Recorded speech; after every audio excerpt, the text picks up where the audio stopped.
تو جو آرگنائزیشن امریکہ، بھارت اور اسرائیل کے مفادات کے لیے کام کر رہی ہے اسے ہم کسی بھی طرح اسلامی آرگنائزیشن نہیں کہہ سکتے۔ تو اس حوالے سے مسلمانوں کا اتحاد انتہائی ضروری ہے۔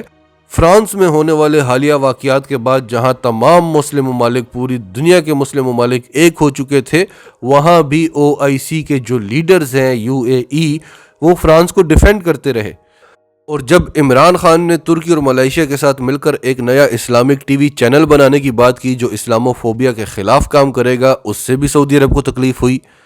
تو اب جو ترکی اور آذربائیجان کے وزرائے خارجہ کا دورہ پاکستان ہے جو اگلے ہفتے ہونے والا ہے، اس سے عالمی طاقتیں کافی پریشان نظر آ رہی ہیں اور 3 طرح کے خدشات بتائے جا رہے ہیں۔ پہلا خدشہ یہ بتایا جا رہا ہے کہ ان تینوں ممالک کا پہلا ٹارگٹ جو تھا وہ نگورنو کاراباخ تھا، وہ انہوں نے آزاد کرا لیا ہے۔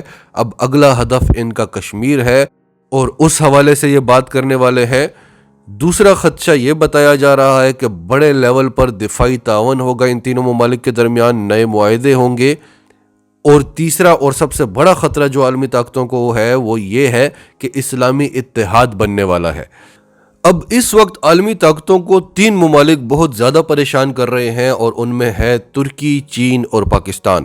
ترکی پر تو امریکہ پہلے پابندیاں لگا چکا ہے کیونکہ اس نے S-400 میزائل سسٹم خریدا ہے روس سے، اور یہ ایک ایسا میزائل ڈیفنس سسٹم ہے کہ اس سے امریکہ کا کوئی بھی طیارہ، کوئی بھی میزائل بچ نہیں سکتا۔ اس کے بعد پاکستان، ترکی اور چین پر پابندیاں لگانے کے لیے ایک نیا جال بنا جا رہا ہے اور اس کی ابتدا بھارت سے ہوئی ہے۔ بھارت کے میڈیا نے ایک پروپیگنڈا کیا ہے اور آپ سب جانتے ہیں کہ اس وقت پوری دنیا ان باتوں کو اچھال رہی ہے کہ بھارت کا میڈیا فیک نیوز دیتا ہے، بھارت سے پروپیگنڈاز نکلتے ہیں۔ یہاں تک کہ EU ڈس انفو لیب نے ایک رپورٹ پیش کی کہ بھارت پچھلے 15 سالوں سے یورپ کو بیوقوف بنا رہا ہے، پاکستان کے خلاف جھوٹے پروپیگنڈاز کر رہا ہے۔ اس کے باوجود بھارت کے اس جھوٹے پروپیگنڈا کو فروغ دیا گیا کیونکہ اس میں تمام عالمی طاقتوں کے مفادات ہیں۔ اور وہ پروپیگنڈا کیا ہے کہ زی نیوز ایک خبر دیتا ہے کہ پاکستان ترکی کی مدد کر رہا ہے، پاکستان اور چین ترکی کی مدد کر رہے ہیں ترکی کو ایٹمی طاقت بنانے کے لیے۔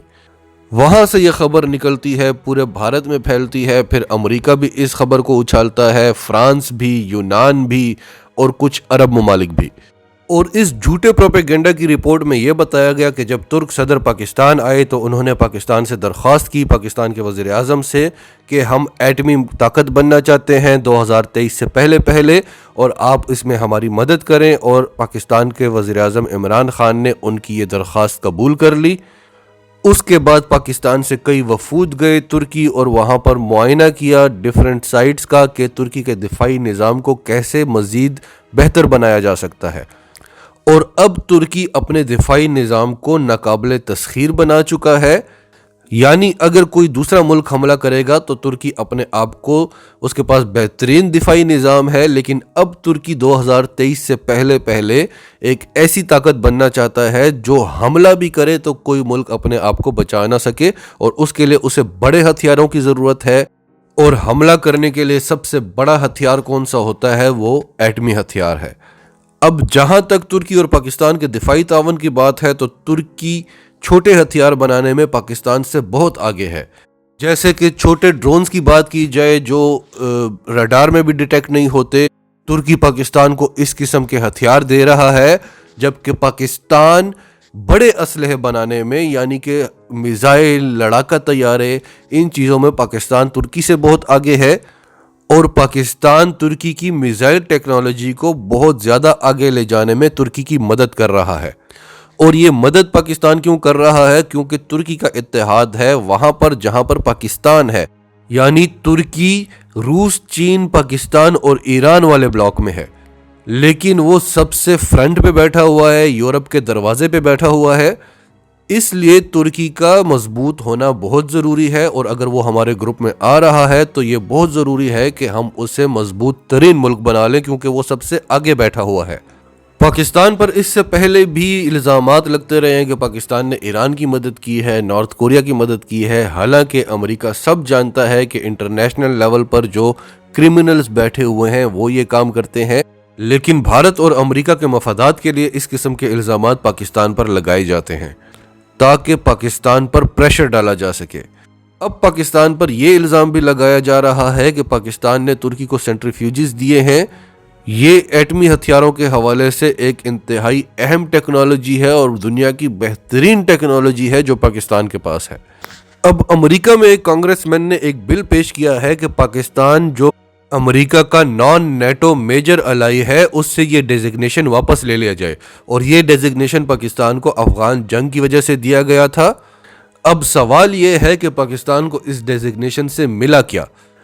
کیا پاکستان کو امریکہ کا اتحادی ہونے سے کوئی فائدہ حاصل ہوا؟ امریکہ تو پاکستان کو اس کے F-16 طیارے نہیں دے رہا تھا، اس کے بعد سے امریکہ نے اب تک پاکستان پہ کوئی اسلحہ نہیں بیچا، تو ہمیں اس ڈیزگنیشن کا فائدہ کیا تھا؟ اور یہ ڈیزگنیشن ہم سے واپس لے لینے میں ہمیں نقصان کیا ہوگا؟ ہم نے تو اپنے نئے اتحادی چن لیے ہیں، سنٹرل ایشیا کے بڑے بڑے ممالک، روس، چین، عرب کنٹریز، جاپان، بڑے بڑے ممالک کے ساتھ، ترکی کے ساتھ، ایران کے ساتھ ہم برابری کی سطح پر نئے تعلقات قائم کر رہے ہیں۔ اور امریکہ بھی یہ بات جانتا ہے کہ اگر پاکستان سے ڈیزگنیشن لے لیں گے تو پاکستان پر کوئی فرق نہیں پڑتا، تو پھر یہ کیوں واپس لیا جا رہا ہے؟ کیونکہ پابندیاں لگانے کے لیے نئی راہیں کھولی جانے کی کوششیں کی جا رہی ہیں، کیونکہ یہ جو گروپ بن رہا ہے، یہ جو بلاک بن رہا ہے، وہ امریکہ سے اس کا سپر پاور ہونے کا رتبہ چھیننے والا ہے، اور اس گروپ کو بننے سے روکنے کے لیے امریکہ اپنی ہر ممکن کوشش کرے گا۔ ناظرین، آپ کا اس سب کے بارے میں کیا کہنا ہے؟ کمنٹس میں اپنی رائے کا اظہار کرتے رہیں، اور اگر آپ ہمارے چینل پر نئے ہیں تو ابھی سچ ٹی وی کو سبسکرائب کریں، سچ ٹی وی فیملی کا حصہ بنیں، اور ہماری ویڈیوز پسند آئیں تو انہیں لائک کریں، شیئر کریں، تاکہ زیادہ سے زیادہ پاکستانیوں تک یہ میسیجز پہنچتے رہیں۔